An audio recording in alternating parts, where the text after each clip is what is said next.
তো বন্ধুরা, রাজ্যে দমকল বিভাগে শীঘ্রই বিজ্ঞপ্তি প্রকাশ হয়েছে, যেখানে বিপুল শূন্যপদে কর্মী নিয়োগ করা হবে। আপনি যদি দমকল বিভাগে কর্মী হওয়ার কথা ভেবে থাকেন, তাহলে আপনার জন্য দারুণ সুযোগ। এছাড়া যারা সরকারি চাকরি পরীক্ষার জন্য প্রস্তুতি নিচ্ছেন, তাদের জন্য ভালো সুযোগ নিজেকে প্রতিষ্ঠিত করে তোলার।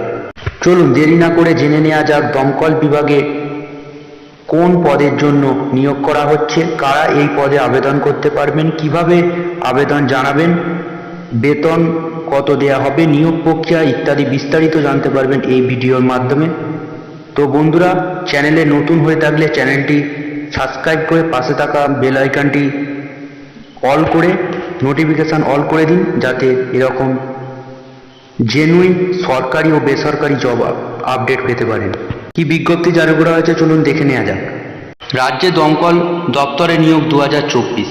কোন পদের জন্য বিজ্ঞপ্তি প্রকাশ করা হবে? ফায়ার অপারেটর পদে কর্মী নিয়োগের জন্য বিজ্ঞপ্তি প্রকাশ করা হয়েছে। এখানে নিযুক্ত প্রার্থীদের বেতন থাকবে প্রতি মাসে 25,200 টাকা। এই পদে আবেদনের জন্য প্রার্থীদের কি যোগ্যতার প্রয়োজন? শিক্ষাগত যোগ্যতা যে কোনো শিক্ষিত বোর্ড থেকে মাধ্যমিক এবং সমতুল্য ডিগ্রি উত্তীর্ণ থাকলেই আপনি আবেদন করতে পারবেন। বয়সসীমা কত লাগছে? প্রার্থীদের বয়স যদি 18 থেকে 27 বছরের মধ্যে থাকে তবেই আবেদন জানাতে পারবে। ফিজিক্যাল মেজারমেন্ট সম্বন্ধে বলবো। অসংরক্ষিত শ্রেণীর প্রার্থীদের ক্ষেত্রে 167.6 সেমি হাইট এবং চেস্ট থাকতে হবে 81.3 সেমি। তবে সংরক্ষিত শ্রেণীর প্রার্থীদের এই ক্ষেত্রে কিছু ছাড় রয়েছে।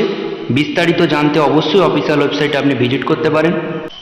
এই পদে কিসের ভিত্তিতে প্রার্থীদের নিয়োগ করা হবে? প্রার্থীদের 4টি পরীক্ষা দিতে হবে। এর মধ্যে রয়েছে রিটেন টেস্ট, যেটা 80 নম্বরের হবে, physical measurement test, endurance test মানে ধৈর্য ক্ষমতা, এবং ইন্টারভিউ। এই 4টি পদক্ষেপে আপনাদের নিয়োগ করা হবে। এবার বলবো যে লিখিত পরীক্ষা কোন কোন বিষয়ের ওপর নেওয়া হবে। মোট 80 নম্বরের পরীক্ষা নেওয়া হবে। ইংরাজি, জেনারেল স্টাডিজ, অ্যাথমেটিক মানে পাটিগণিত, এই 3 বিষয়ের ওপর পরীক্ষা নেওয়া হবে। বিস্তারিত সিলেবাস মূল ওয়েবসাইটে পেয়ে যাবেন। এটা আমি আমার ভিডিও ডেসক্রিপশানে দিয়ে দেবো, বা পরবর্তী ভিডিওতে আপনি পেয়ে যেতে পারেন।